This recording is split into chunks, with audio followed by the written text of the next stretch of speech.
খোদাইয়ের কাজ কমপ্লিট হয়ে গেছে, আঠা মারাও হয়ে গেছে, এখন পুটিং চলছে। তো আপনারা দেখতেই পাচ্ছেন যে এইভাবে আমরা মহাপ্রভুর বিগ্রহ তৈরি করে থাকি। এছাড়া জগন্নাথ, বলরাম সমস্ত বিগ্রহ আমাদের কাছে পাবেন, রাধাকৃষ্ণ পাবেন, সম্পূর্ণ কাঠের পাবেন আমাদের কাছে। আমাদের কাঠের বিগ্রহ আমরা তৈরি করি, নিম কাঠের আমরা একমাত্র বিগ্রহ তৈরি করি। আর বিগ্রহ এইভাবে করলে বিগ্রহ অনেক দিন টিকবে। তো আপনারা চাইলে যোগাযোগ করুন এবং সুন্দর সুন্দর বিগ্রহ আমরা আপনাদের বাড়ি অবধি পৌঁছে দেবো। তো আপনারা দর্শন করুন। দেখুন, এই দেখুন একটা পুটিং মারা হয়ে গেছে।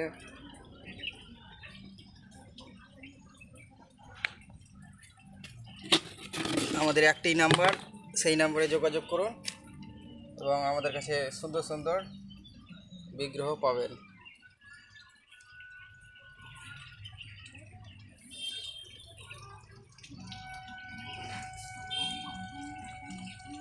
হরে কৃষ্ণ।